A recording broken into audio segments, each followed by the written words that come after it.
Good morning, everyone. It's nice to be back. And Secretary McMahon, thank you for getting us off to a good start here in the next work period. Thank you for coming to discuss the President's fiscal year 2026 budget request and your priorities for the Department of Education. I'm pleased to be joined this morning by my friend Senator Baldwin and ranking member. She's been on a wild trip all through her state, and so she's invigorated, right? I am definitely invigorated. All right. As well as our full committee chair who will be joining us, Senator Collins and Vice Chair Senator Murray. We're all committed to return the fiscal year 2026 appropriations process to regular order, and these hearings are the first step in that process, so thank you. All Americans should have the opportunity to receive a high-quality education from preschool through post-secondary education. I know that education is a key to success and vital part of maintaining our strong communities across the nation. I've seen it certainly firsthand in my home state of West Virginia, where I actually began my professional career as a college counselor and advisor working closely with many first-generation college students. Through this role, I was able to personally see how education provides students with life-changing opportunities. Secretary McMahon, you have taken charge of the Department of Education at a critical time for our nation's students. According to the latest National Assessment of Educational Progress scores, students have still not recovered from pandemic-related school closures. National scores on math and reading are worse than pre-pandemic levels in all tested grades, and in reading, students' scores continue to decline. A third of 8th graders are not even reading at basic level, and that, I think you would agree, all of us would agree, is unacceptable. We know that throwing more money at the problem will not lead to a solution. These devastating declines in achievement are in spite of almost $190 billion in COVID relief funding provided for elementary and secondary education during the pandemic. Federal education spending at a minimum should be focused on ensuring that Americans' children can read and write at a basic level. This is critical not only for children to flourish, but also for us as a nation to be competitive. That is why I strongly believe that federal education spending should support states and policies that afford kids the greatest opportunity to learn and achieve academically. Education decisions should be made by those closest to our students, those who know what they need to succeed.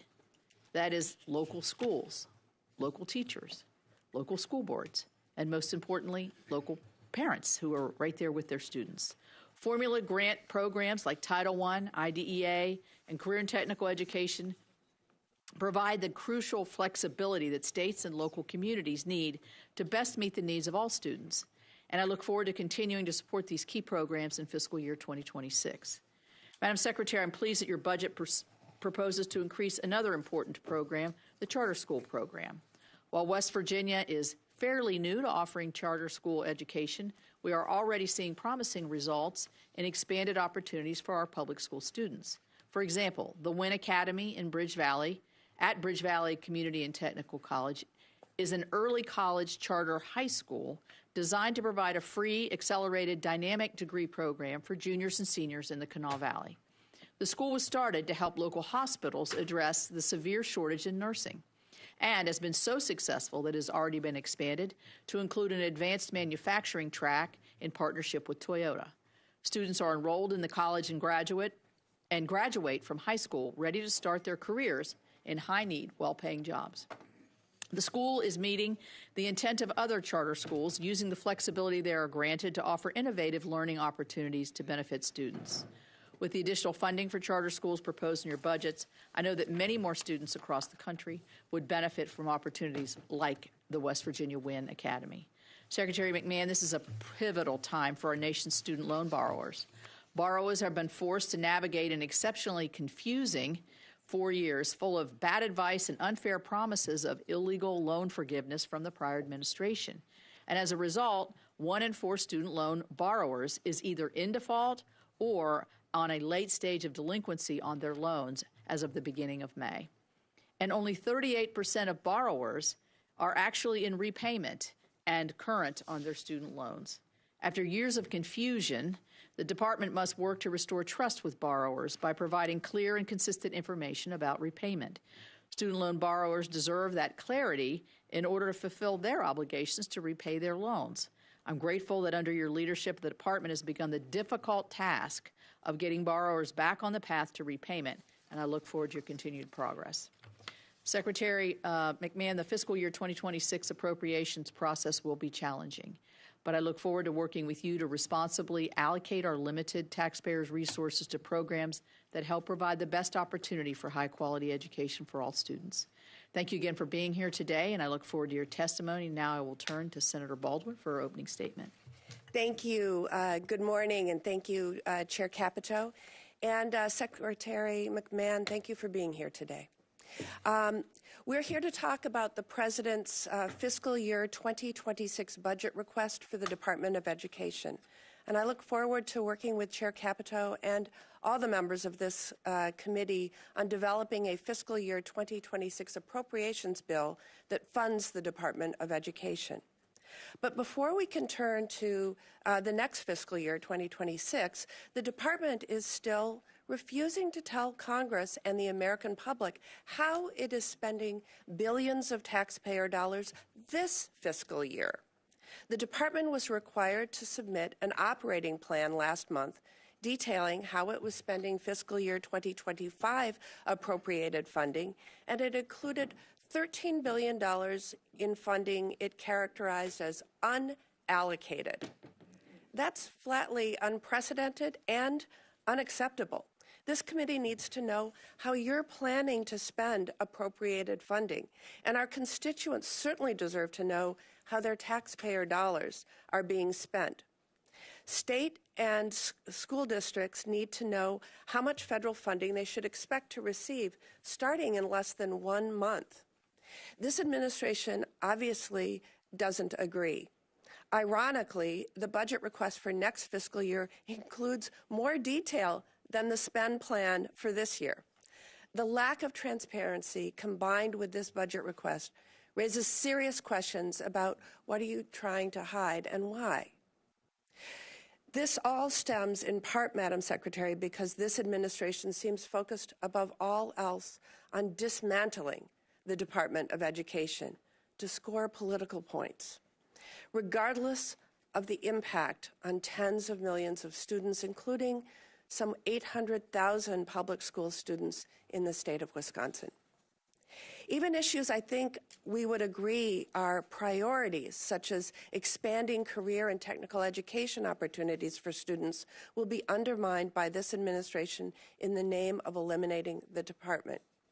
I am very concerned by reports that you are trying to move career and technical education programs to the Department of Labor against mandates from Congress, and in a way that could harm students who participate in these vital programs. There's simply no reason to take this administration at its word when its actions tell a different story. It has shown time and again, the more forcefully it says one thing, the more it is doing the opposite. So, Madam Secretary, you claim the administration's goal of eliminating the department is about returning education to the states. At the same time, this administration is attempting to exert more control than ever over the decisions in our schools and campuses. This includes demanding that states certify that they are not implementing DEI, which the department purposefully left vague so it could cut off funding whenever it chooses. The department has reversed billions of approved spending extensions with the assertion that the department could pick and choose which congressionally authorized spending to approve or not. And it includes the unprecedented assault on some of our college campuses to exert control over their classrooms and their daily operations. You claim eliminating the department is not about cutting funding, but giving more flexibility to states and schools. But at the same time, you are proposing a budget that would cut $12 billion from funding that supports students and educators. This proposal would eliminate dedicated funding for evidence-based literacy instruction, support for homeless students, and rural schools. The proposal would cut billions from programs that states and school districts can already flexibly use to meet pressing needs. And in place of eliminating all these programs, the budget proposes a block grant, a quarter of the size of the program that it replaces. The budget proposes to cut more than $500 million from education research and statistics, virtually shutting down production of and support for using evidence to improve student achievement. You are proposing to eliminate programs that support non-traditional students in higher education, including TRIO, Gear Up, and See Campus. And you are proposing to drastically reduce the maximum Pell Grant award by almost $1,700, which have a devastating consequence for our nation's lowest income students, including those looking to acquire new skills to meet the needs of local employers and in-demand industries. The math is simple. This budget significantly cuts federal education funding. This issue isn't just what's being proposed in this budget request, but what the department is doing right now. Last month, the department decided to not continue $1 billion in multi-year grants that were improving access to mental health care in schools. This includes funding provided on a bipartisan basis in response to the Uvalde school shooting that took the lives of 19 students and 2 teachers while injuring 17 others. Madam Secretary, a recent survey revealed more than a third of Wisconsin's high school students reported feeling depressed, sad, or hopeless almost every day for 2 weeks or more in a row. We need to be providing more mental health support for our students, not less. The department claims that these grants were not in the federal government's interest. I repeat that.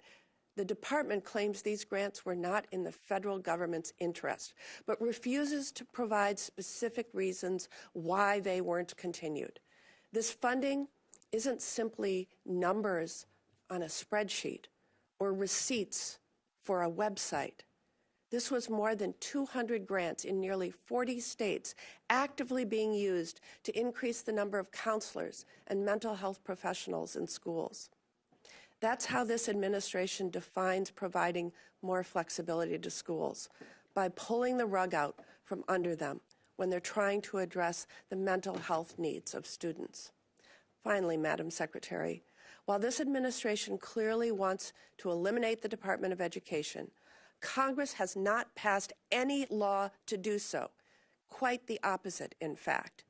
Just 2.5 months ago, Congress passed an appropriations bill that provided funding to the Department of Education to carry out specific education laws, all laws that passed Congress with overwhelming bipartisan support, and that direct the Secretary of Education to carry out specific activities to help ensure every student receives a high-quality education. I'm deeply concerned that you are planning to ignore this and will attempt to illegally impound funds and dismantle the Department of Education. It will ultimately be students who will pay the price. But if the executive branch is allowed to do that and ignore the laws we pass, I'm not sure what we're doing here.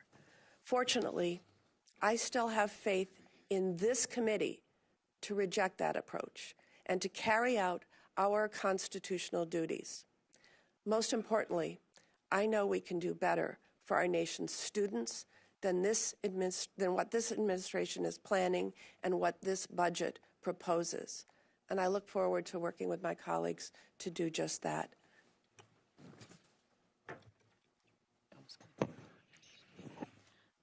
Well, thank you, Senator Baldwin. And you see we've been joined by the chair of the full committee. I'm going to ask the secretary to give her opening statement first, and then I'll turn to the chair. Thank you. Welcome, Secretary. Thank you. Thank you very much, Chairman Capito, Ranking Member Baldwin, and distinguished members of the subcommittee. Thank you for having me today to represent the goal I share with my boss, President Trump, to responsibly eliminate the federal bureaucracy, cut waste, and give education back to states, parents, and educators. With your partnership, the fiscal 26 budget will take a significant step toward that goal. We seek to shrink federal bureaucracy, save taxpayer money, and empower states who best know their local needs to manage their education in this country. We have reviewed our programs and identified spending that does not fulfill the mandate of trust the American people have placed with President Trump. We have cut old contracts that waste enriching private parties at taxpayer expense, suspended grants for illegal DEI programs, and now are putting forward a responsible budget request that reduces department funding by more than 15%. At the same time, we're working to make American education great again. In our conversations with governors, teachers, and parents across the country, we hear calls for accountability and more local control. That's our goal, to give parents access to the quality education their kids deserve, to fix the broken higher education industry that has misled students into degrees that don't pay off, and to create safe learning environments.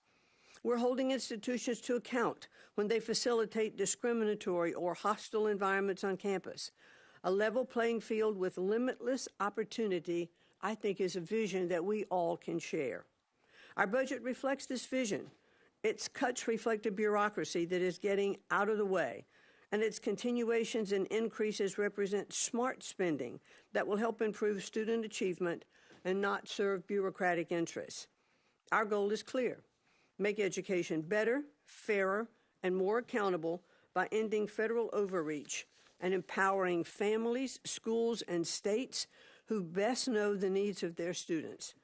I'm eager to partner with you to make the vision of the future a reality and to ensure every child is part of it. Thank you, and I look forward to your questions. Thank you. And I'll turn to the chair of the full committee, Senator Collins from Maine. Thank you very much, Madam Chair. Madam Secretary, let me first welcome you to the committee. I know that you care deeply about our students. We may have different views on how to best achieve the goals that we share, but I do not question for a moment your deep commitment to education and our nation's students.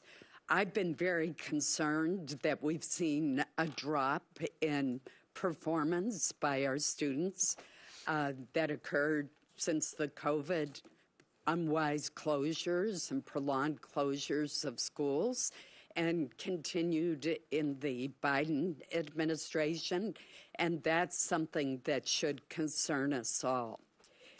I'd like to turn to the TRIO programs. Like Upward Bound, that's an issue that you and I have discussed. From my experience in Maine, I have seen the lives of countless first-generation and low-income students, not only in Maine, but across the country, who often face barriers to accessing a college education changed by the TRIO program. I'm actually wearing my Maine TRIO pin today, just to emphasize my support for that program. In fact, 3 of my own staff members went through the TRIO program and tell me that they would not have pursued higher education but for the support and confidence that the TRIO program gave them. The president's budget, unfortunately, in my view, proposes to eliminate the TRIO programs. And as co-chair of the Congressional TRIO Caucus, I strongly disagree with the president's proposal. Could you explain why the administration has decided that TRIO programs are not worth the investment that they make in people's lives and the robust bipartisan support that they enjoy due to their success? Want me to answer now?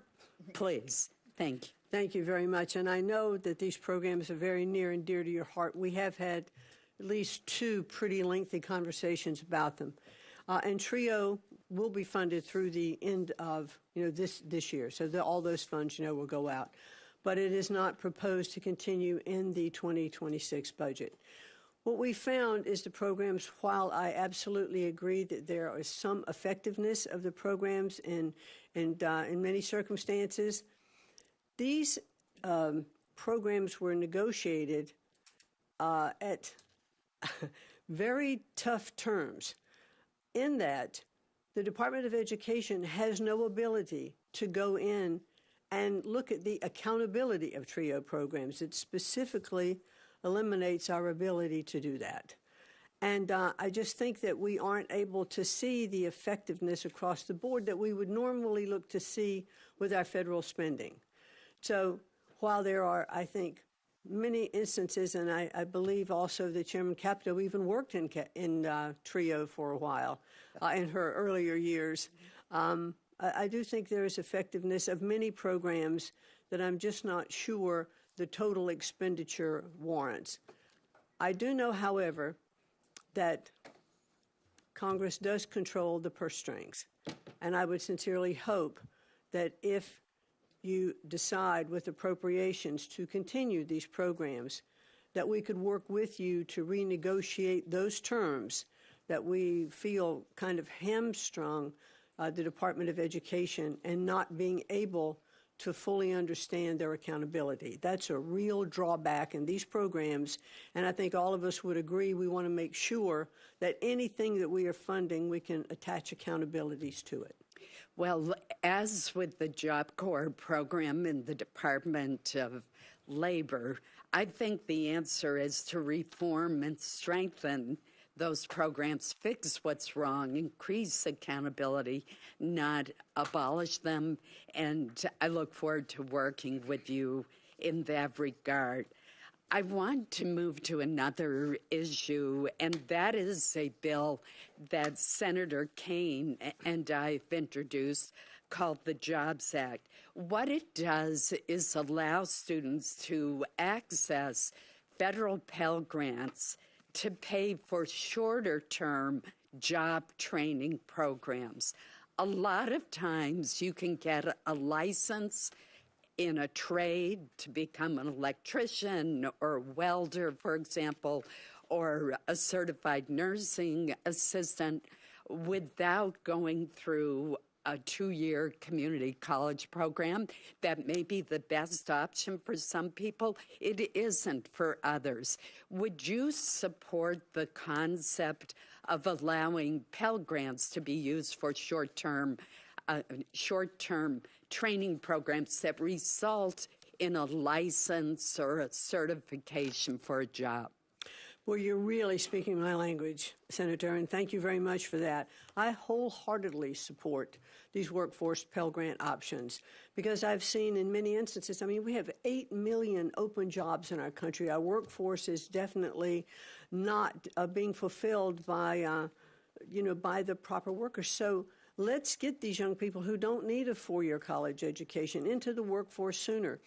I'm in agreement that even when they're in high school, we should start these programs, in high school leading into apprenticeship programs. But the workforce Pell programs, the short term you're talking about, I also think they can be stacked in credentials so that you can really propel yourself into be a stronger economic contributor. So I'm all for those. Great. Thank you, Madam Chair. Senator Baldwin. Thank you, Madam Chair. Secretary McMahon, during your confirmation hearing, when asked about spending appropriated funding, you said, quote, if they have been appropriated by Congress, those funds should be disseminated, close quote. You also said that eliminating the department is not about cutting federal funding for schools.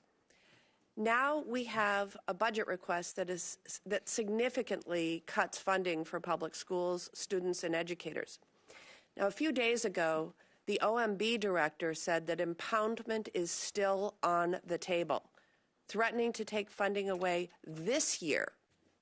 And we have your spending plan for this year that still leaves more than $8 billion, in your own words, unallocated. Not spending these funds is the administration making a decision not to invest in our children, and that decision has real consequences.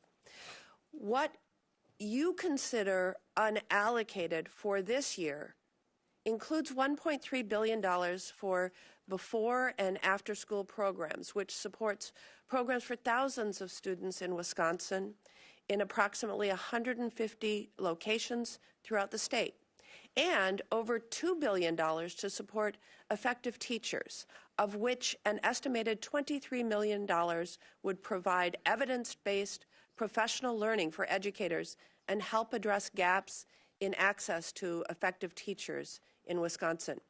Are you going to allocate all of the funding Congress appropriated for students and schools in Wisconsin and across the country this year?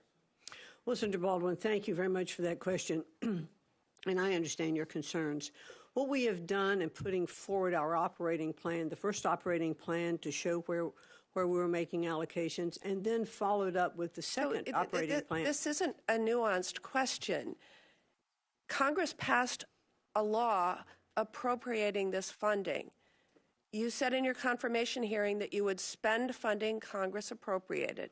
If the answer isn't simply yes, based on all of the evidence before us, that leads me to believe that you are planning to withhold funding and shortchange schools, students, and families across America. Well, we're going to continue to look at the allocations, and we'd like to work with you as we continue to evaluate those programs. We passed a continuing resolution that appropriated funding, and you said earlier that you were going to spend it as appropriated as is signed into law. So I'm going to move on. Secretary McMahon, when we met before your confirmation hearing, you told me that our students' mental health was a priority for you.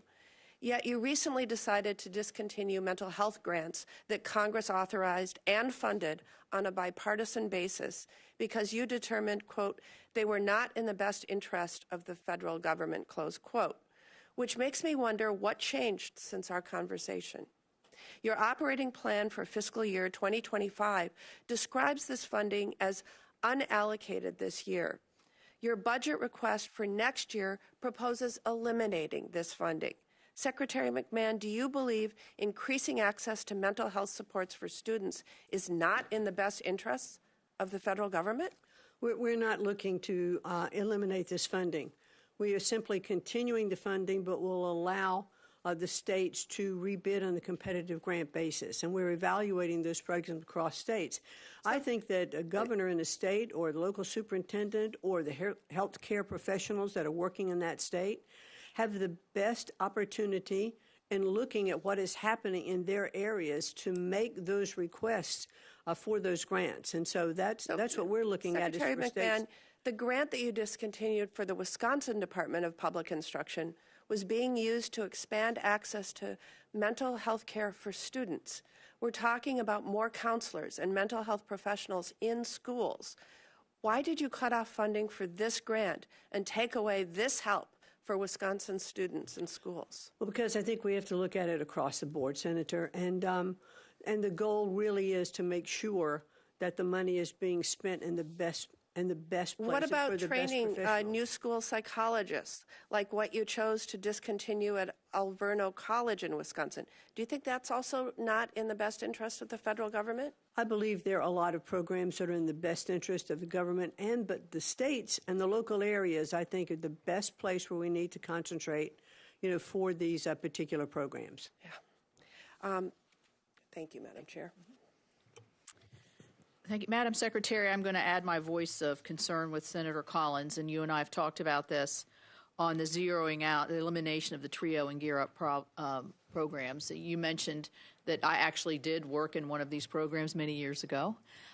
But my state and many of our states, but mine in particular, I think, has a lot of first-time college goers, a lot of students that don't have the aspirational goals either within their family, or they're not looking at how they can achieve education or a certificate or whatever, and that's where I think these programs have been particularly useful. So I would encourage that we look at this again, and we certainly will as a committee, because all of us have this issue within our states in terms of that first-time college goer or student that really needs the extra push, the camaraderie, the community that a lot of these. I've gone to their graduations and been their speaker, and it's really quite delightful to see how far they've come in a short period of time. So I'm going to move on from that question. I want to ask on anti-Semitism. I am. The morning before our education, last year, there were protesters at Columbia University. I asked the then secretary, how many people from the Office of Civil Rights have you had actually on the campus to see what's occurring there, to see what kind of violation of civil rights might be occurring on the Columbia University campus. And apparently there was nobody there from the Office of Civil Rights.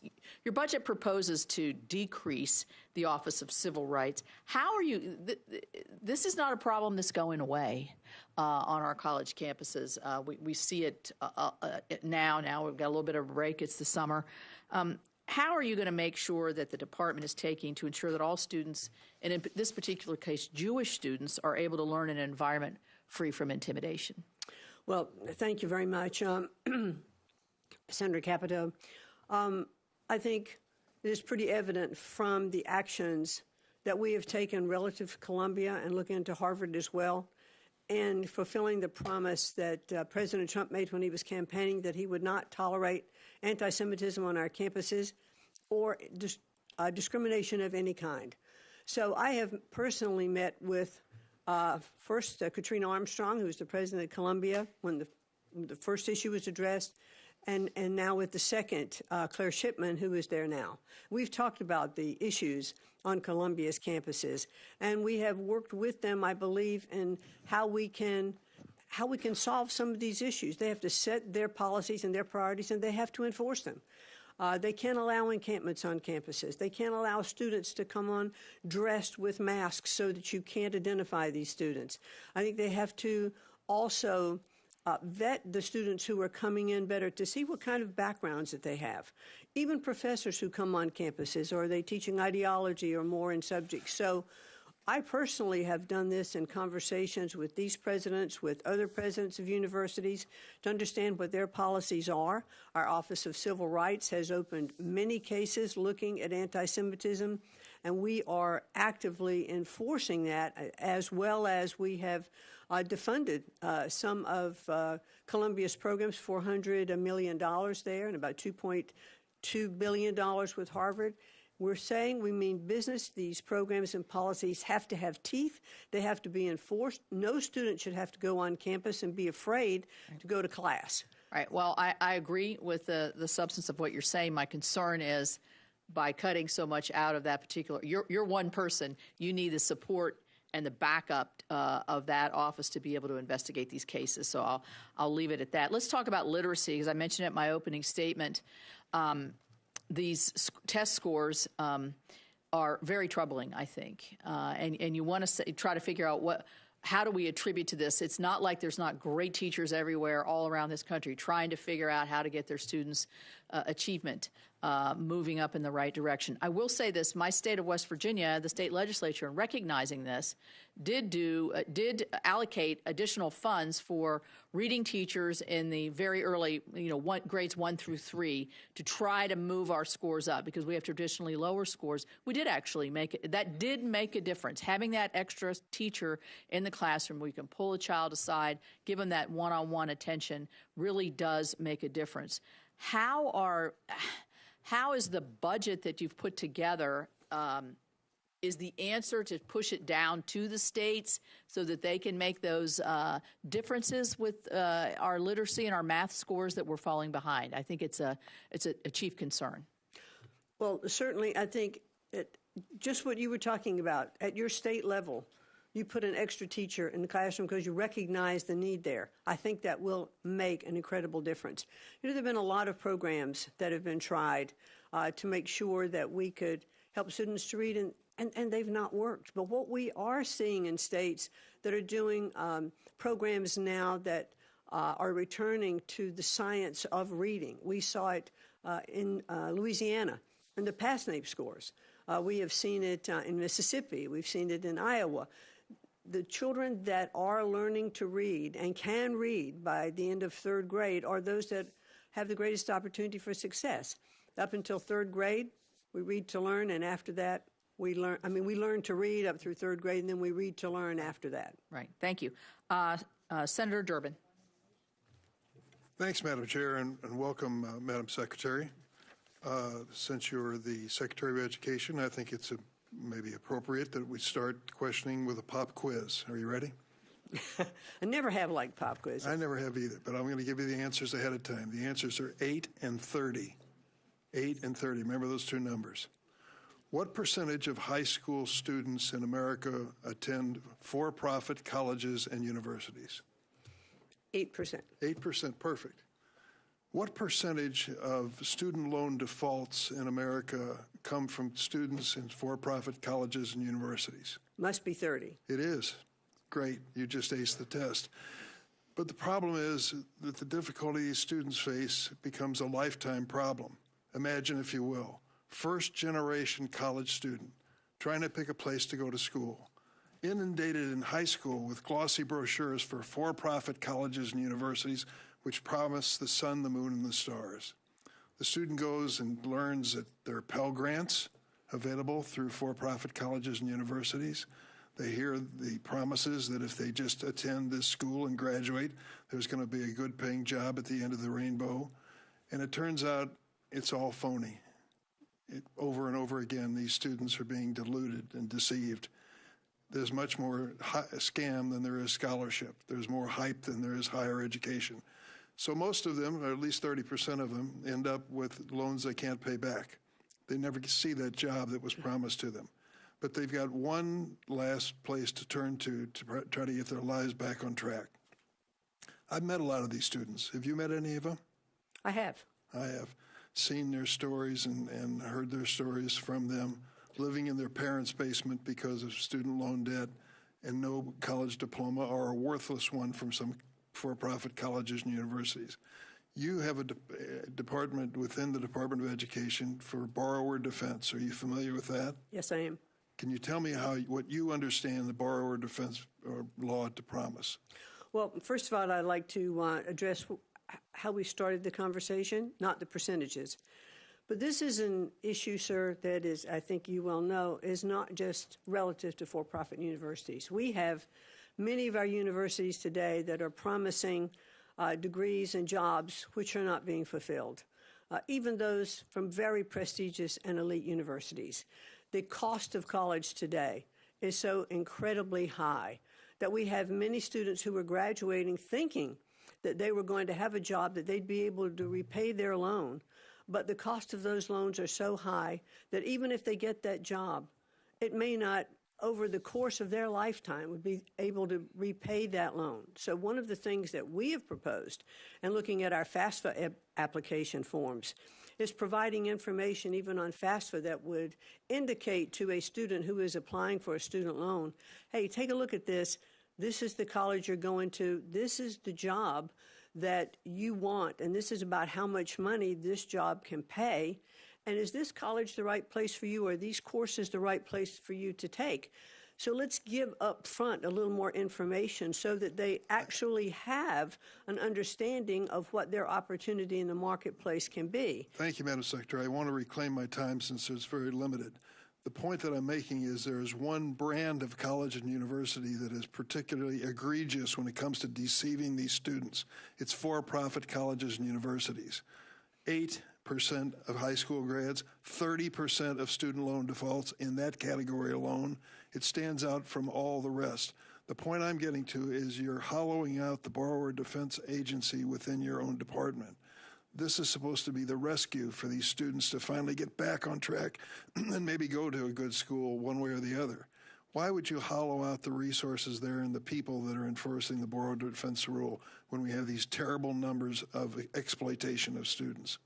Well, and my point is that we shouldn't just focus on those schools. I do know that I totally agree with you. There are some scam universities out there. Well, why would you hollow out the people who are supposed to enforce it?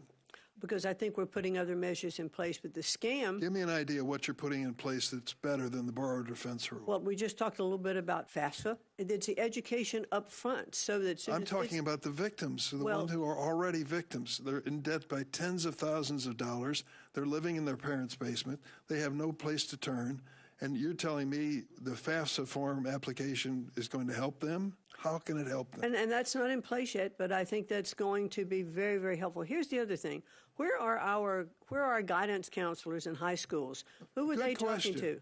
I think and we're finding I think that they need to be totally informed, and I think they need to look at the cost of education. You're cutting the number of counselors in these schools at the same time. Well, the counselors that are doing their jobs can provide information to these There aren't students. enough of them. That's the point I'm making, and the situation is terrible for these students. First-generation students who are being exploited by these schools, they need your protection. They need our protection. They deserve it. They're doing the right thing. And unfortunately, you're reducing the number of people to enforce the law. I yield, Madam Chair. Thank you. Senator Kennedy.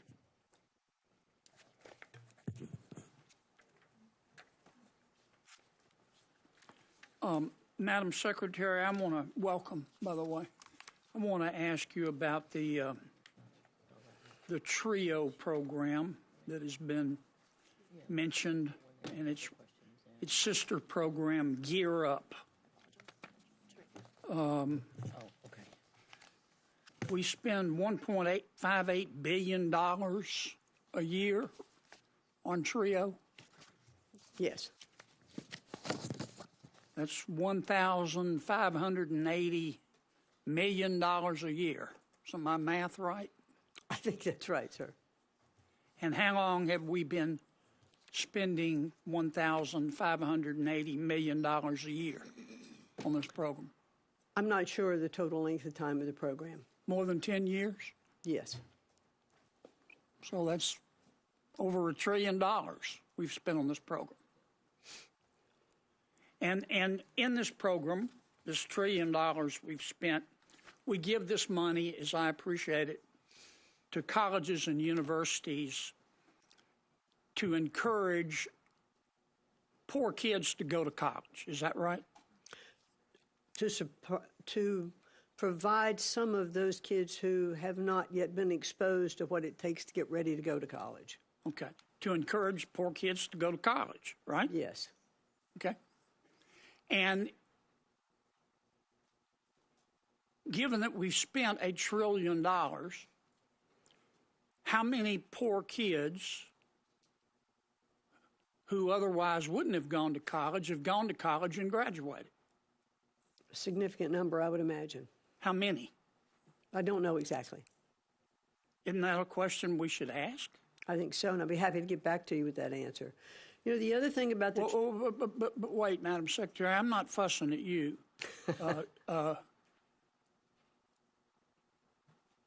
Do we have that number? I don't think so. I'm looking, we don't have it. I don't think so, because there is Well, if we were... So we've spent $1 trillion, and we've given this money to universities, and they're supposed to encourage poor kids to go to college.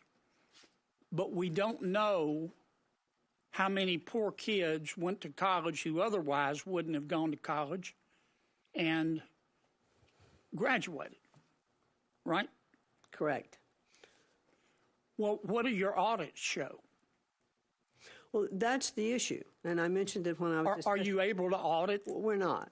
We're not able to audit, and there are constraints against the TRIO program for its accountability. The other issue with... Well, but I'm sorry to cut you off, but I don't have much time. So we spent $1 trillion. We gave it to the colleges. We said encourage poor kids to go to college. We don't know how many kids went to college because you don't have the authority to audit. How do you know these universities are not just using the money to operate instead of encouraging poor kids to go to college? I'm not sure. You don't know how? No. Because you can't audit. Correct. You understand hope is not a strategy. Yes, sir. I mean, if you told the average American, we just spent $1 trillion of your money, and we gave it to colleges and universities, and we said encourage poor kids to go to college, but we don't know how many kids went to college who otherwise wouldn't have gone and who graduated. You understand the average American would ask us what planet we just parachuted in from, right? That's right. You know, Senator, if I may, there's one other issue on the TRIO program. What we have found I'm going to run out of time. Oh, you can make it fast. Take your time back then. Let me ask you a question about our skirmish with Harvard. And I don't want to get into the merits. President Trump has said that Harvard is violating federal law and he's withholding their money. Is that right? Yes, sir. And Harvard has responded, we've never violated federal law, but if we did, we give you a pinky promise that we won't do it again. Is that right? Yes. And then President Trump said, okay, no offense, but, you know, I just want to be sure. So why doesn't Harvard, I will give Harvard the authority to appoint a monitor, pick whomever they want. The federal government has the right to veto the pick. So if they pick their brother-in-law, that wouldn't be fair. And Harvard said, no, you just have to trust us. You have to accept our pinky promise. Is that basically what's going on? Well, and not only that, but Harvard did respond to our request for negotiations with a lawsuit. Well, but we're in the throes of litigation. If Harvard would just agree to a monitor, that would solve the problem, wouldn't it? Might serve part of it. The provost is what vice provost that we've asked that would come on to be one of the monitors on that situation. I'm way over. I'm sorry, Madam Chair. Senator Reid. Well, thank you very much. Welcome, Madam Secretary. And I'm not a great mathematician, but I think you were talking about $1 trillion. I believe 1.5 billion times 10 is $15 billion. That's a little bit off from $1 trillion. But I think the budget cuts $1.2 billion for TRIO. Well, 1.2, that would be $12 billion, not $1 trillion. Okay. Fine. Why aren't you recommending an audit for the TRIO program if that's what the problem is? Not allowed to audit it. Oh, legislatively, you could propose that. We could propose it, which is what I had said at the very beginning. I would look forward. You're I would look forward. You're not proposing the audit. You're proposing to essentially constrain the program, put it into a block grant, and without any request for audit language, which would come from the United States Senate. Well, that's exactly what I would request. Well, why don't you if the request president goes that, first? Secretary? Yes, I would like to do that. If Congress is going to appropriate again money for the TRIO programs, then I would like to work with Congress, and part of that would be auditing. Well, we've found that about 92% of the TRIO funds go to the same people all of the time, the same institutions. That could indeed imply an audit necessary, but it doesn't validate the budgetary approach you're taking. You're taking basically many programs, combining them into from $8 billion total to $2 billion to a block grant. Now, in Washington, the block grant is the slow path to extinction because next year the request will be for probably $8 billion. And 4 or 5 years from now, when the request is still $8 billion, the cost will far exceed that. That's sort of budgeting 101. So you're really out to eliminate these programs, I think, not to make them more efficient. That's not true. I disagree with that. Well, there are some budget cuts, but what we're asking for is a simplified funding measure, which will be a single grant funding to the states for them to use in the best way possible to make sure their education is working better. No, However, the other side of that, if I may, sir, is that we are reducing the regulatory burden. Do you know that 47 cents of every dollar that goes into a school, teachers spend complying with regulations? So if we can take away that regulatory burden, yes, while there are some cuts in the cost of funding, we still give the opportunity to have more dollars because we're reducing the regulatory burden. But let me understand this. You're very enthusiastic about an audit, but the regulatory burden is so crippling an audit would impose more requirements on the schools. I just think you're coming and going, and we're not making progress. The cut to these programs is profound, $6 billion. And the states are not going to step up and say, we can do this. I'll tell you why. Because if this budget passed, every state in this country is going to make a difficult decision. Do I save my health care system, or do I save my public education system? Many of them can't do both. And this will be a profound shock to the education systems around the country. In 1 year, a loss of these funds, and to the students that need it. Well, what we have found, Have you ever taken public assistance? Have I ever taken public assistance? No, sir. No? Not at all? No, sir. Well, many people do. And they need that support to get ahead. And education is a key mechanism to go ahead. I'm over my, no, I still have some time. To get ahead, and it's remarkable. I think, this all sort of started with the GI Bill, when a generation of Americans got to education who never could get before. And then Senator Pell, my colleague, sort of saw that model and increased it. By the way, you're also decreasing the Pell Grants. You're shrinking educational opportunity in the United States for a whole generation and more, and also shrinking our ability to compete internationally and globally, because I don't think the Chinese will slack off in their investments in education. Senator, I appreciate your comments. However, we have spent $3 trillion since 1980 on education in our country when this department was set up, and our scores have continued to go down. We are not doing something right. And your numbers are a little bit off on a number. We're going to have it's still a cut, but it's about a $4.5 billion cut, not $8 billion cut. Well, it's a significant cut. And to be more responsible. To be more responsible, your responsibility amounts to just surrendering. Sorry, sir? Surrendering. We have this crisis in education and literacy, all these factors. What we're going to do is pull back, let the states do it. No, we'll spend it more responsibly. I doubt it very seriously. Let's hope we do. Well, hope, as someone said, is not a plan. Thank you. All right, Senator Britt. Madam Secretary, thank you so much for being here today. I want to start with talking about HBCUs. So Alabama has more HBCUs than any other state in the nation. We are proud of the work that is done on those campuses. We know that it helps strengthen student experience, our workforce, our communities, and our future. So if you look across coast to coast, there are about 285,000 individuals that are attending HBCUs, and the Strengthening HBCU program has about $300 million annually allocated to supporting the operations and student services and academic infrastructure. So can you walk us through in the President's FY26 budget kind of what you have put in place to continuing to make sure that our HBCUs can thrive and provide that educational opportunity for so many students that otherwise wouldn't have it? Well, in a word or in a very short sentence, we are continuing the education support and the budget support that have been for HBCUs.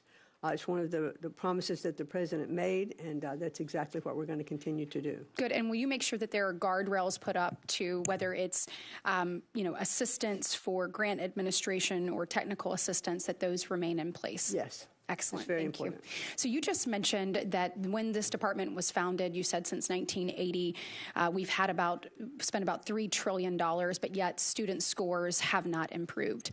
One of the reasons I ran for the Senate is I want the unseen to be seen. I want to close the gap between the have and have-nots, and that is why I am so excited and thrilled about your support and commitment to educational freedom and opportunity. When you look at a state like Alabama, we have the Alabama Accountability Act, and we're working to help families better have access to educational opportunities through scholarship, tuition, and tax credits. But we know that the demand far outpaces the actual supply.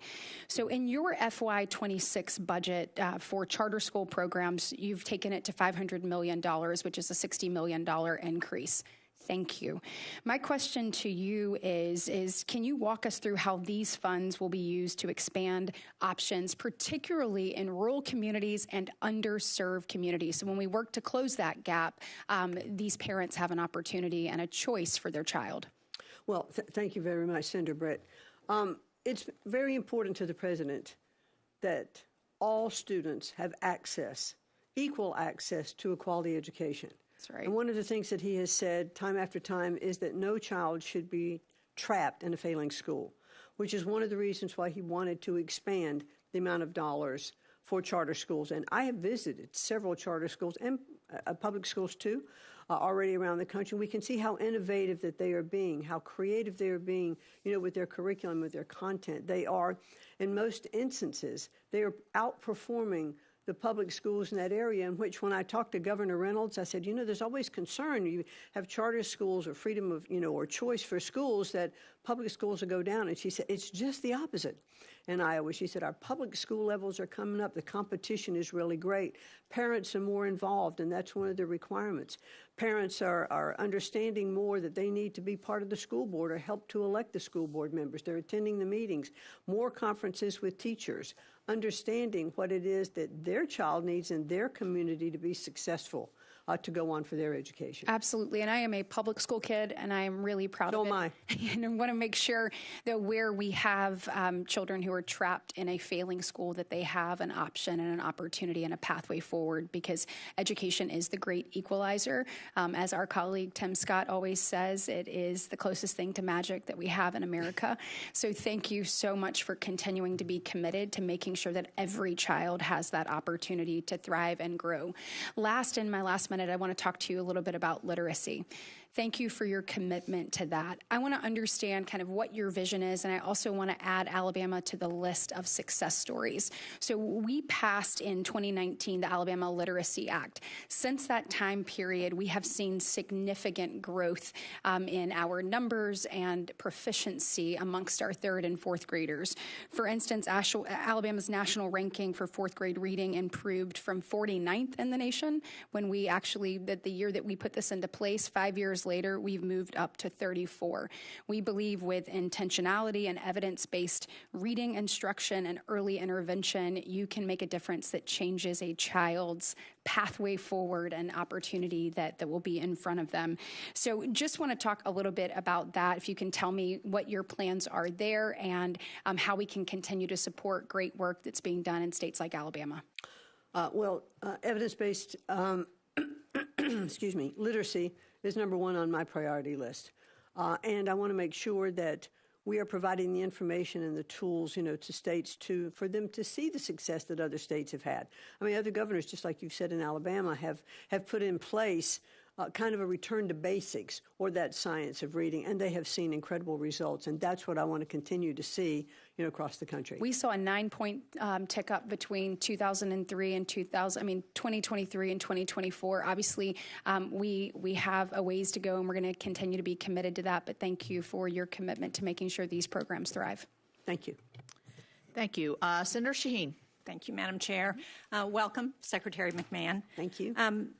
In your testimony, you said that your goal is to make education better, fairer, and more accountable. I think that's something that everyone on this committee could agree with. It's one of the reasons I support the TRIO programs. And I would like to align myself with the statements of Chair Capito and Chair Collins. And I can tell you that in New Hampshire, for the 2024 and 2025 school year, we had 1,468 students who were served by Upward Bound, of which 96% graduated from high school and 87% enrolled in college. 812 college students served, of which nearly 80% graduated with bachelor's degrees within 6 years. So I would say if there is a problem with accountability, let's address that, and I think the TRIO programs keep that information. But let's not throw the baby out with the bathwater, because this is making a difference for students who otherwise would not be able to go to graduate from high school, to get into college, and to have a better future. I've seen it firsthand, like Chair Capito When I worked at the University of New Hampshire, I had an Upward Bound student who worked with me. She never would have been in college without that program. So I've seen it firsthand, and I know how it works, and I would urge you to reassess whether eliminating those programs is the best way to help those students have a better future. I also want to ask you about a particular issue that we're having in the Mascoma Valley School District in New Hampshire. As you know, schools across New Hampshire and the country have really been challenged by the pandemic, have been trying to get back to some of the successes that happened before that pandemic. And the school district, the Mascoma Valley School District, which is in a rural part of New Hampshire, completed a project to improve ventilation at 2 elementary schools for the student safety. It was a real problem with the HVAC system and ensuring that the students could be safe at school. The school district was approved for late liquidation after facing challenges with finding contractors to do the work. The school district completed the project with the assurance from the federal government that the cost would be reimbursed. Unfortunately, in May, the department denied their reimbursement, even though the school district had followed the rules and had previously received approval from the department. Secretary McMahon, will you work with me to ensure that rural schools, including the Mascoma Valley School District, which undertook these projects to protect their students, will receive the funding that they were promised by the department? Yes, and I'd look forward to getting back to you on that particular issue as well, Senator. Thank you. Well, thank you, Madam Secretary. I know that when you were the administrator at the SBA and we worked closely together, you would have been outraged by that kind of denial when a business had been promised the funding. So I'm sure that you will look into it and hopefully be able to help us. Educators around the country have been really struggling to ensure that students with disabilities receive the education they deserve. It's been an ongoing challenge since the Congress passed the Individuals with Disabilities Act, when we promised that we would give a lot more money to school districts than we have. It supports schools around the country through national activities such as technical assistance that can help states improve their special education systems. In New Hampshire, with the help of expert guidance from the National Center for Systemic Improvement, which is funded by IDEA, the Department of Education conducted a successful initiative to raise literacy rates for students with disabilities. Unfortunately, the President's budget proposal recommends eliminating this support. And so I'm not clear on why the department would eliminate programs that are working in states and force them to develop their own programs when there's already an effort that's been successful. So can you help me understand that? Well, I'm happy very much for the success in New Hampshire. And I know that there are many of those programs around the country that are successful. We're not cutting any of the IDEA funding. It is staying intact. And so the President really has a commitment to make sure that that funding does get into the states. However, there is more flexibility for the states to handle those programs which they think is better for their state. So if that program would be working in New Hampshire, I don't see why it wouldn't be able to continue the way it's operating. Well, as I understand and I'd like to get back to you on that. That would be helpful because as I understand the President's budget would eliminate this successful program that provides help with the National Center for Systemic Improvement. Okay, let me get back to you on that. Thank you. Thank you very much. Senator Mullen. Thank you, Chairman. Madam Chair, what's the definition of insanity? Of sanity or insanity? Insanity. Insanity? Yeah. Doing the same thing over and over again and expecting a different outcome. Right. And what was we ranked in reading and math in 1979? I'm sorry, what? What was we ranked nationally in math and reading in 1979? We were very, very low on the totem pole. We were number one in 1979. Today... Oh, in 1979, 1979. I'm sorry. Okay. In 1979, we were ranked number one around the world. Today, in reading, we are ranked 36th. In mathematics, we're ranked 28th. It's not working. what we're doing is not working. We're throwing money at the problem today. We have $1.6 trillion. We have 50% of the $1.6 trillion, which is 42.7 million borrowers that are current, only 50%. 30% is either deferred or in default, and 20% are just gone. Here's what's scary, is the biggest growing population that's defaulting on their loans is 50-year-olds plus. It's a problem. It's a huge, huge problem. So my colleagues want to complain about you making changes. Thank you.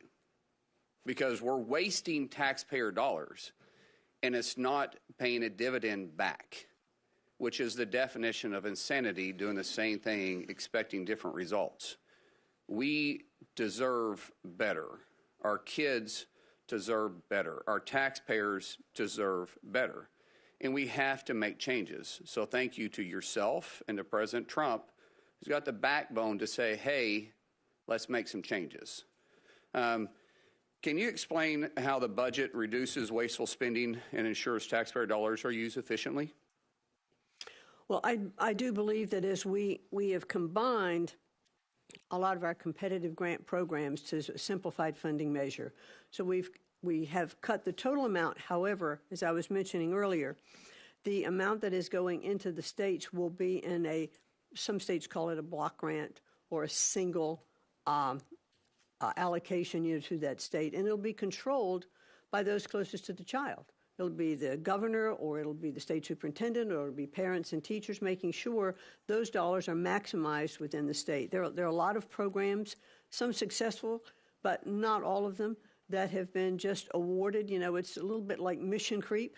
You start a department, you start programs, and suddenly we have 264 different programs in the Department of Education that we're trying to fund and get to these states with not fully having an overall understanding of how well they are doing. So I believe that by consolidating them and put them in a single grant that will go to the states, they can best spend that money. If they need more mental health, if they need an area of concern that's in their state, they know where to send that money much better than the bureaucracy in Washington. So we're cutting regulation, but at the same time, we're cutting some of the spending, but we're also cutting regulation to help pay for that. Well, so that kind of leads to my other questions of what steps are you taking to reduce bureaucracy and streamline the department's operations, which I do appreciate that, because my mother was a special ed teacher. My brother-in-law is currently the principal at Guthrie High School. My aunt retired as a special ed teacher. My two sisters went to school for special ed, and it is frustrating for them to sit in the classroom and not be able to actually meet the students' needs, but have to meet to a testing standard that these students with special needs can never achieve. As my mom used to say when she was teaching back in the 70s, that she taught these kids, how to try to live on their own, how to just simply take care of themselves through hygiene, how to actually be able to understand their finances to some degree, to be able to wash their clothes, to be able to maybe cook a meal. And we hate to take it down that far, but at some point, these kids are going to be out of high school, and taking the test isn't their future. They're taking their tests as learning how to depend on themselves to some degree, to the most they can, to live the fullest life of their potential. And not having the resources to be able to do that in these schools are tough. And so the bureaucracy affects that. And by the way, it affects the entire school too. And so by cutting that red tape, you're helping the teachers, and the teachers are the one that's desperately crying out for help. They went to school to be educators. Let them teach, because they can do a phenomenal job. They have a heart to do something that I don't. I tell people all the time, I don't have the patience to be a teacher. But those that do, I want to give them all the help they can without having to worry about the red tape and the bureaucracy along the way. So I appreciate you pushing this from Washington, D.C., and letting the classroom make this decision for themselves. Thank you. Thank you. We've been joined by the Vice Chair, so I'll call on Vice Chair Murray for her questions. Thank you very much, Chair Capito. Good morning, Secretary McMahon. President Trump has made clear that he wants to abolish the very department that you lead, and we know here that you cannot eliminate the Department of Education without an act of Congress. But I'm afraid that that has not stopped you from preventing the department from actually doing its job. You have indiscriminately shuttered offices and pushed out half of the department's staff, and under your leadership, we have seen critical research to improve student outcomes axed overnight, and funding for mental health services and teacher training, among a whole lot, abruptly cut off and discontinued. Now, today you come before this committee to request massive funding cuts that do, in my opinion, nothing to help improve opportunities for students in our public schools throughout the country. You are proposing to slash Pell Grants and much more. Now, you and the President say this isn't about cutting education funding, but all about, quote, returning education to the states. But actually, that can be further from the truth, because the reality is this administration is actually taking unprecedented steps to extort schools and universities and hold federal funding hostage if they don't conform with your agenda. So it's pretty clear that returning education to the states actually means letting states and colleges and local communities pick up the tab. And I just don't believe that's how things should work in America. I don't believe that's good for students, and I don't believe it's good for our families. Now, having said that, Secretary McMahon, as I mentioned, you have set out to eliminate nearly half of your department's workforce, and that includes pushing out the door more than half of the staff at the Office for Civil Rights. The entire staff responsible for managing grant operations and contract procurement, and employees who actually prevent students from getting ripped off by predatory colleges. The department cannot do its basic job to execute the law, given how many staff have been pushed out, and it is our students and our teachers who will suffer the consequences. So I want to know from you, before you cut that much staff, did you conduct any analysis to assess whether or not it would degrade support and services for students in our schools, or how the department would still be able to execute the law after losing so many employees? Certainly. Excuse me. Good morning. Thank you for that. Yes, we did talk to the department itself. But did you do an actual analysis? OCR. What we looked at across was how can we restructure the department so that we can maximize the use of the people who are there. So what we did was in like training manuals and things of that nature to look at it and say, okay, we can better operate if we focus on So this was a conversation. You didn't do an actual analysis to determine what the effects of this would be? No. So no study was done. They were just fired, and you assumed that it would work? No, obviously not. I have been in the private sector and done restructuring before in companies, and it's painful to do restructuring. It is painful, but normally companies look ahead and say, what are our goals and what will be the impact if these employees are gone from this department? That's why I asked, but you've not done an analysis, and my time is short, so let me continue. I know Ranking Member Baldwin talked with you about this as well. You were required by law to submit an operating plan 45 days after enactment of the full year CR, detailing exactly how you are spending funding Congress provided this year. You didn't do that. The purported operating plan that you did submit told us virtually nothing about how you are spending taxpayer dollars right now at this very moment. And that really raises concerns about when and actually if you're going to get funding that Congress did provide for FY25 out the door. For example, your FY26 budget request zeroes out dedicated funding for literacy education programs, and your operating plan for this year describes this funding as unallocated. So will you allocate the $220 million for literacy programs that Congress appropriated for FY25? Well, Senator, as I mentioned earlier, we are looking at the unallocated dollars now to determine which of those programs we can best spend those dollars on. And I'll be happy to get back to you. And we want to work with Congress on those unallocated dollars to see where they could be spent the best. Well, what is your plan to make sure that that funding actually gets to the schools and students it was intended to support? We're running out of time here. Well, to look at those programs and then to allocate them to the states if those programs we believe is the best interest. Those funds of were students. appropriated by Congress. Your department was to allocate them, and it really looks to me like the department is illegally impounding funding that would help our students succeed with plans that don't exist and just day after day going by here, and that's our concern. Well, let us work more with you as we update those allocations, as we did before. When do you plan to have those funds out by? Well, the funds that we are approving will go out in this year. Like in this next month or? In the fiscal year. You're running out of time, so we need to see what the plan is, if you could provide Yes. that. Okay. Secretary McMahon, the administration says that one of its priorities is tackling anti-Semitism in our schools. That's correct, right? Correct. Well, the Office of Civil Rights at your department takes the leading role in preventing anti-Semitism and enforcing our nation's civil rights law. It is really an important mission. But as you hopefully know, that office is underwater. What is the current backlog at OCR? Can you tell us that? Well, we inherited about a 20,000 backload from the Biden administration. But one of the things that we found is some of those cases were like one-page complaints, and we've really been able to get rid of many of them. And we are fulfilling. So what is the this is important for me to finish. We absolutely are fulfilling all of our statutory requirements, have not failed to do any of those. And not only are we reducing the backload, but we are keeping up with what's coming in now with a reduced staff. I appreciate because we're doing it efficiently. If you don't have the staff, you can't do them. So, no, excuse me.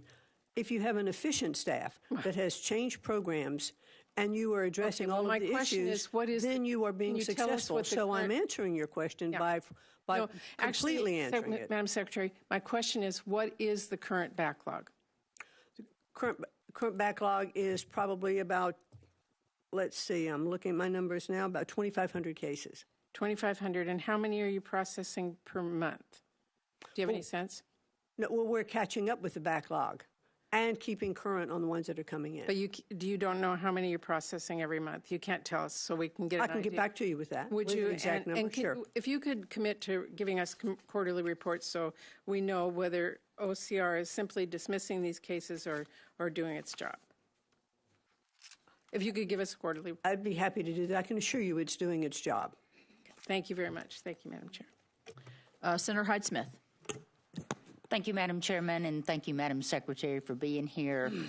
And I applaud you for your courage to make changes and the efficiency that is so needed that you're addressing that. You know, we've talked a lot about Pell Grants for short-term courses, and I got here in 2018. We were talking about it then. We continue to talk about it today. Can you just kind of expand a timeline of what you're looking at for allowing the Pell Grants or getting us to the position that Pell Grants can cover short-term courses? Well, we'd like to do that, right away. And I think as we're looking, in the new budget, we'd like to see those short-term Pell Grants be part of that budget.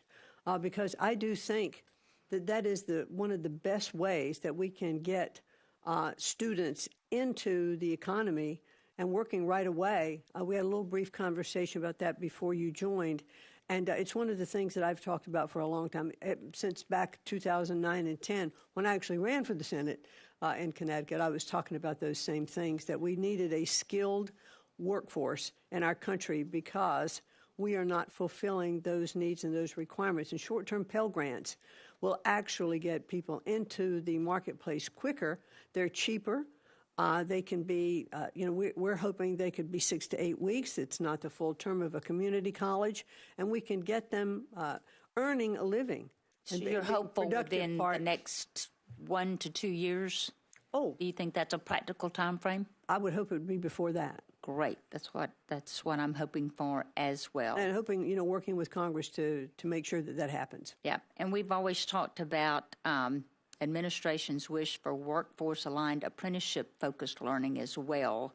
And that is just so aligned with career and technical education training. That's so important in my state, and I know many states.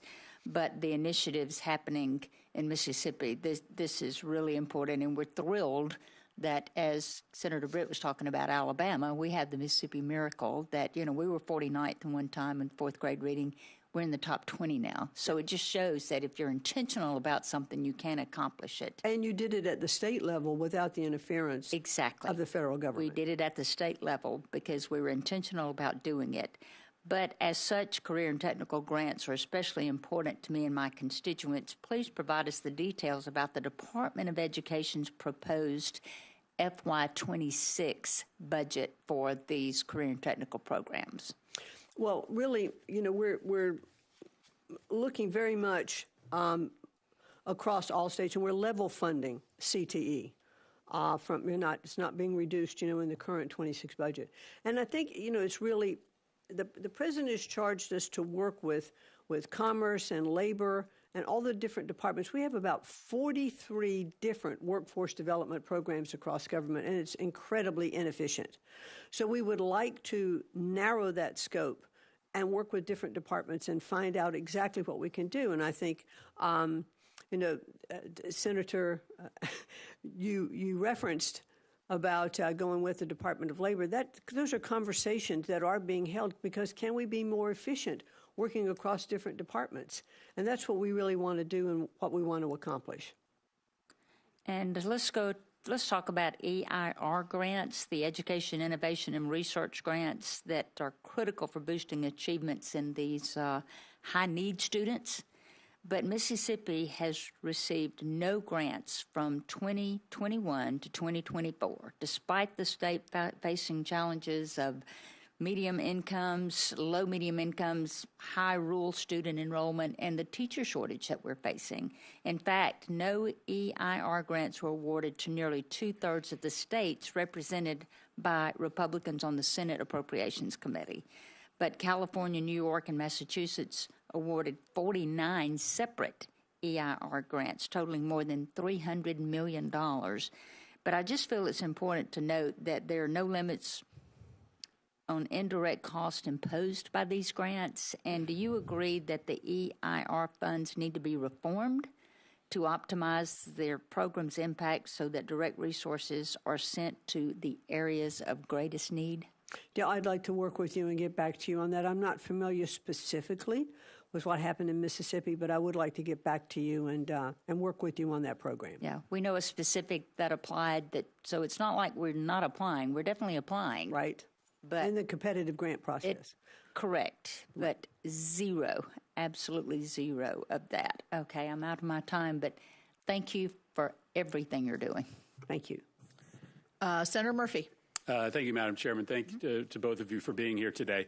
A few years ago, we worked really hard across the aisle to pass the Bipartisan Safer Communities Act, a bill that made changes in our gun laws, but in large part because it was a real priority for my Republican colleagues, also included billions of dollars in funding for school-based and children's mental health.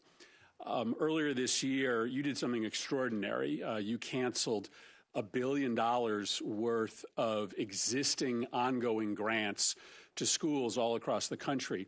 And it's extraordinary because you didn't cut off new grants, you cut off existing grants. So in states all across the nation, blue and red, there are now mental health programs for kids that are shutting down, and kids who have been relying on really important adults in their life, these counselors and social workers, are losing access. You know Connecticut very well. You shut off a program that provides mental health resources to kids in crisis in Northwest Connecticut. When they did a survey of these kids and asked the kids who were in this particular program who the one adult was who they would go to if they were in mental health trouble or in response to a trauma, every single one of those kids in that program named the counselor funded by this program. You've shut that grant down. When those kids show up to school next fall, that trusted adult will not be there. You've told this program, as well as all the other programs, that the reason is they're violating civil rights laws. This program has no idea what you mean by that. And I guess I just ask you this. I'm sure you had to weigh, factors in making this decision, but did you worry about what your decision would do to these kids where you've ripped away their counselors and social workers literally in the middle of the program? Do you worry about what's going to happen to those kids in Northwest Connecticut and kids all across the country who have lost access to their trusted adults? I certainly worry about mental health for children and adults all across the country. I certainly do. I guess I'm asking specific. You must have weighed this. I assume you weighed this when you made this extraordinary decision to shut down $1 billion worth of mental health programming for kids. Did you worry about what you would do to those specific kids? Well, what we have to do, I think, and that's what our simplified funding program is going to do, is to put programs into a single grant that's going to the states to be determined how that money can be best used. But how did you weigh the impact? I'm asking about this specific decision.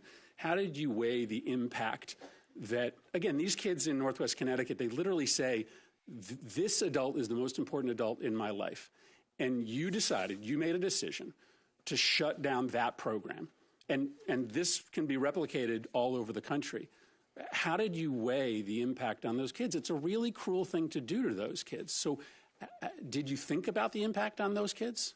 Well, I certainly can't evaluate every particular program in every school district across the state. There are some areas that need mental health more than there are others.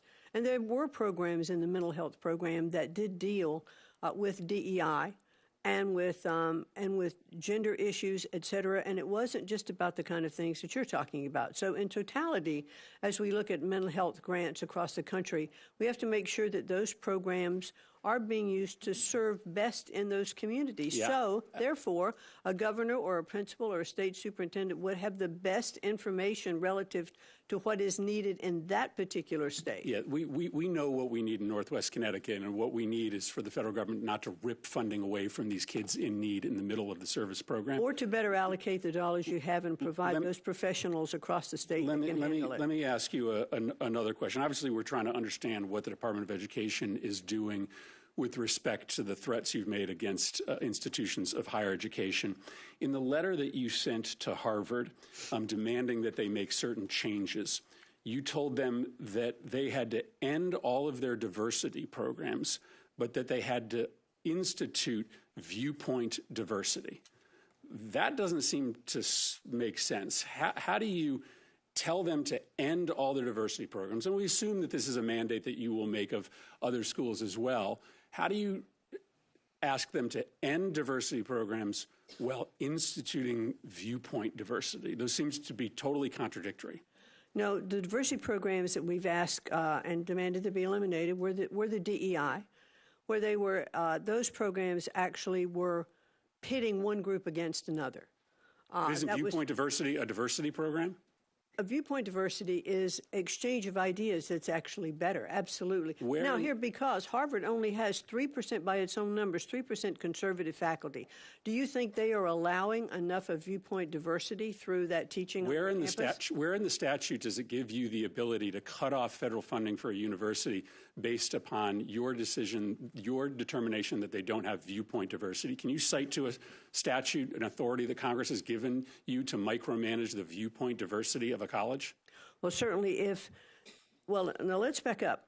Well, no. I think that's really important. I'm going to answer your question. Can you cite a statute? Because you can't cut off funding for universities unless you have a statutory authorization to do so. So what statute gives you the right to tell any university that they have to have a certain mixture of viewpoints?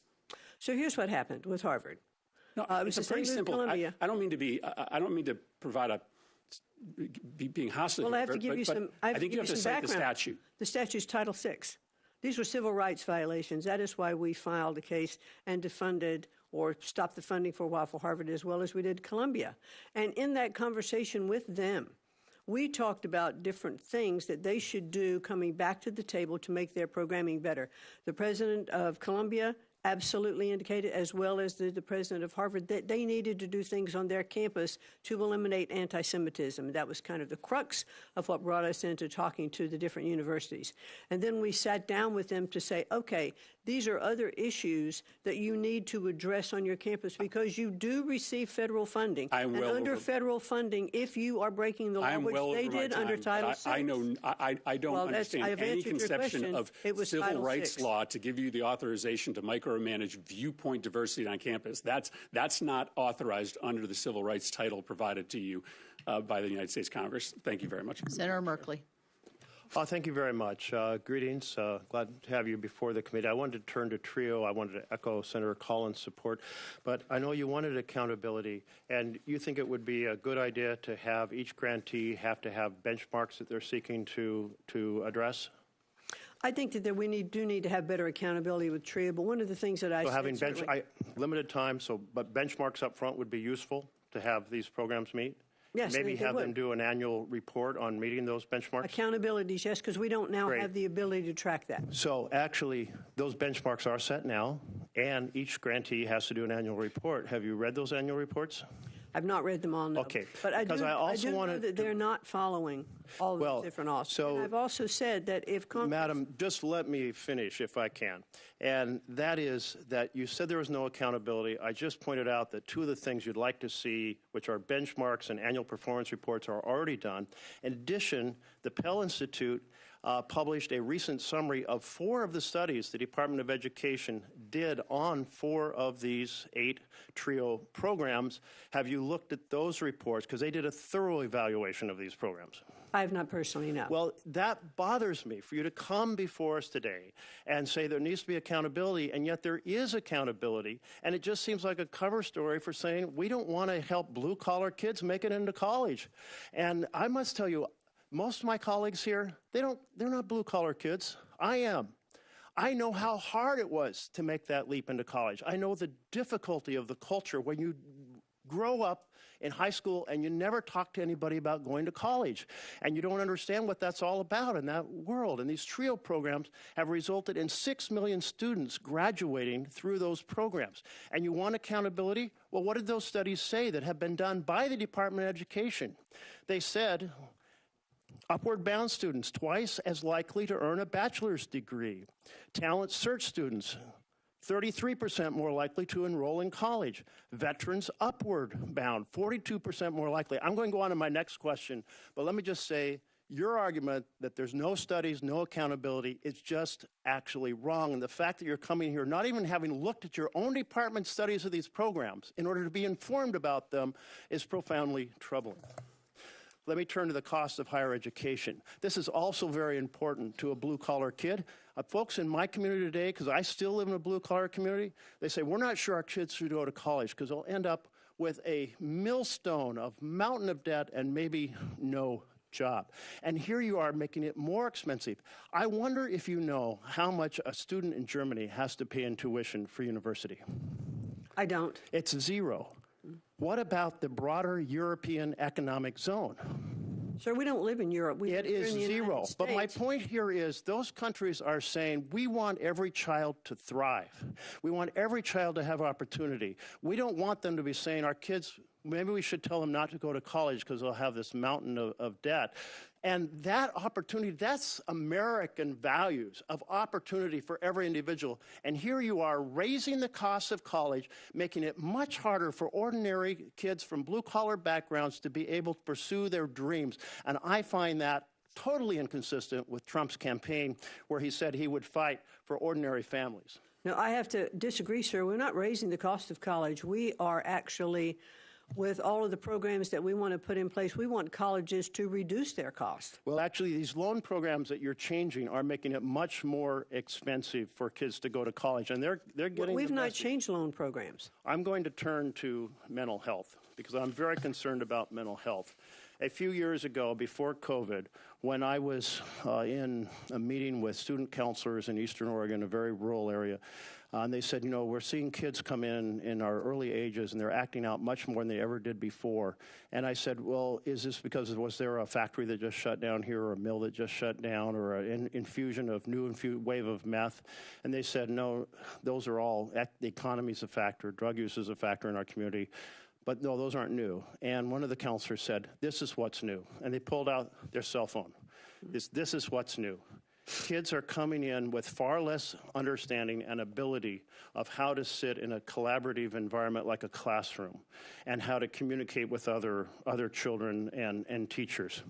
There is a book that just came out. My staff happened to put it on my desk this morning, so I'm going to ask for Chapter 5 to be put into the record, The Anxious Generation.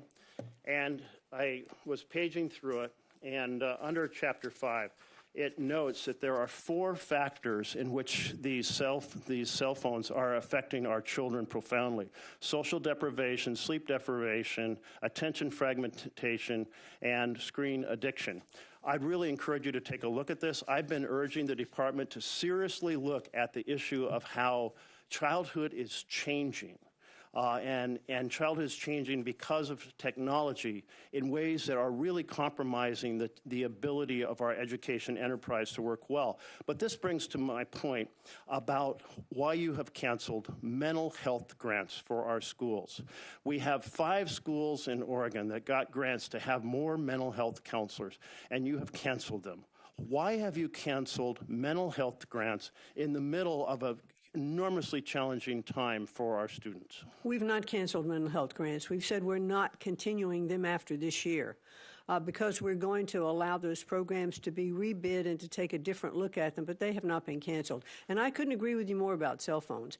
There's governors of several states who have said bell to bell there are not going to be cell phones in the classroom, and they are seeing upticks in their literacy and also in the social interaction. So therefore, states have the abilities at very different levels to go ahead and make decisions and to put their policies in place that can be effective. Then the 5 grants that you have canceled that you are unaware of in Oregon, you will restore those 5 grants? We've not canceled. We're not continuing those grants. So if you discover that you have actually canceled grants that were already awarded, you will undo those cancellations? I would like to get back to you on that. I do not believe we've canceled any grants. We're not continuing, but we will rebid them. Well, you'll rebid them, meaning you're canceling them, but you'll rebid them. We are not continuing them. We haven't canceled them. Okay, well, are continuing. Well, I've got 5 schools that have received letters from you or your department saying their grants, their mental health grants, have been canceled. They worked very hard to apply for those grants. Canceled or not continued? That they've been canceled. The grants that they have received for their programs. And I will look into that and get back to you. Obviously, when you get a grant, it's for work you're doing from here forward. So if not continuing means as of today we're not funding it, then you canceled the grant. No, you can rebid the grant, you can recompete the grant, and you can have different. Is that what you're doing? You said the grants you got, we're ending them and we're taking them back, but we're going to I said we are not continuing them after this year. We will have a rebidding process to relook at those grants. Well, I strongly encourage you to understand how the changes you're making are hurting ordinary kids across this country who may have aspirations, and those aspirations may not all require going to college, but many of those aspirations can be well served by higher education, and you shouldn't be putting obstacles in their path. Thank you. Senator Merkley, if you look, what we're doing has not worked. All right. So we're continuing to throw money at things that are not being successful. So we are trying to look appropriately at all of our grants and how the Department of Education is operating. Madam Chair, I'll just say those programs have been successful. If you'd taken the very effort to read the evaluations of the TRIO programs, you wouldn't be here making that argument today. All right. Let's wrap up Senator Merkley's questioning. And I will say this in terms of wrapping up. There have been several questions about these particular grants so the follow-up will be great with individual senators. I know you'll do it because you do it with me, and so I appreciate your hands-on approach. Hands-on approach. All right, this will end our hearing today. I'd like to thank my fellow committee members for their thoughtful conversation, and particular thanks to you, Secretary McMahon. For any senator who wishes to ask additional questions, questions for the record will be open until June the 10th. The hearing record will remain open until then for members who wish to submit additional materials for the record. This subcommittee stands in recess, and thank you. Thank you very much.